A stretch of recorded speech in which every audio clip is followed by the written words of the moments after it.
Bonsoir. Ce soir, c'est mamie qui raconte. Une histoire de «Et si on disait que?» Ce soir, c'est vendredi. Alice vient dormir chez Pierre. La voilà. Aussitôt, il lui dit: «J'ai une terrible histoire à te raconter.» Alice le regarde, une sucette coincée dans la joue.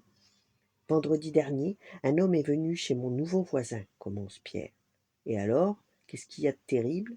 D'abord, j'ai entendu des drôles de bruits, puis dans la nuit, je l'ai vu.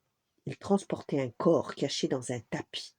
Mais c'est horrible!» s'écria Alice. Et après, il a mis son paquet dans la camionnette. Et en plus, tu sais quoi? Il fait ça tous les vendredis. Je l'ai vu plusieurs fois. Alors ce soir, nous allons le surveiller. T'es d'accord? Oui, dit Alice. C'est trop génial. On dirait qu'on est des détectives. Ce soir, comme tous les soirs, la maman de Pierre lit des histoires. C'est interminable. Alors Pierre et Alice font semblant de s'endormir. Quand ils sont enfin seuls dans la chambre, ils se précipitent à la fenêtre. Dehors, le vent souffle, un volet claque. Dans la rue déserte, une silhouette s'avance et traverse le jardin du voisin. Pierre murmure à l'oreille d'Alice: «Regarde, il va sonner, l'assassin va venir lui ouvrir, et après?» «Et après quoi?» demande Alice tremblante. Plus tard, les deux enfants collent leur oreille contre la fine cloison. «Écoute ces bruits. Chez le voisin», saute Pierre. J'entends rien. Juste le glouglou des poissons dans l'aquarium, répond Alice. Mais si, écoute! Ah oui, t'as raison, bégaye Alice. On dirait des coups. Il faut aller voir. Et si on prévenait tes parents? Impossible, ils dorment. Et les parents qui dorment, ça ne se réveille pas, répond Pierre, sûr de lui. Je te suis, mais à une condition. On prend une torche électrique, parce que moi j'ai trop peur du noir. Pierre allume sa lampe d'explorateur et les deux enfants se dirigent vers l'escalier. L'un derrière l'autre, ils descendent sur la pointe des pieds quand Alice s'arrête et dit dans un soupir: «Au secours, il y a un monstre!» «Mais arrête, c'est ton ombre, regarde!» chuchote Pierre. Il bouge la lampe de droite et de gauche, l'ombre d'Alice danse sur le mur.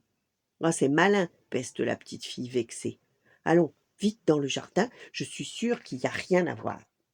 Dehors, Pierre et Alice frissonnent. Le vent froid traverse le tissu léger de leur pyjama.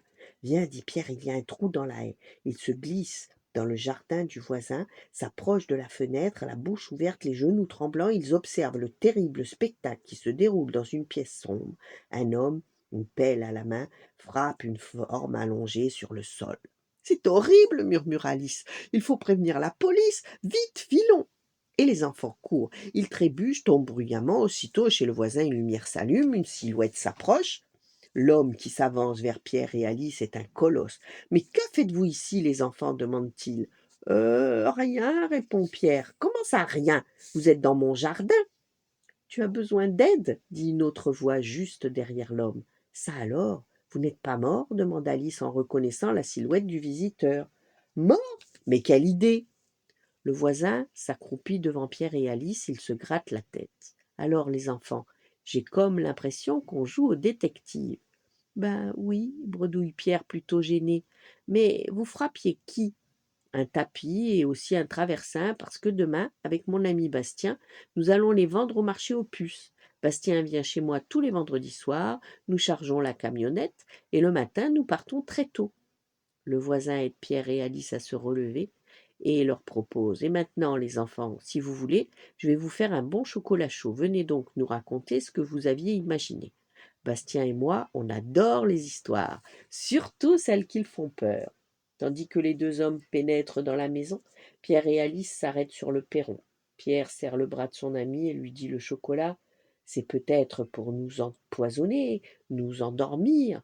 Alice bâille, s'étire, hausse les épaules et répond: «Ben moi je dors déjà. Et tu sais pourquoi?» «Ben non.» «Ben parce que non histoire, Pierre, c'est une histoire à dormir debout. Et les histoires à dormir debout, c'est bien connu, c'est très fatigant.» Voilà. Bonne nuit, faites de beaux rêves et à demain.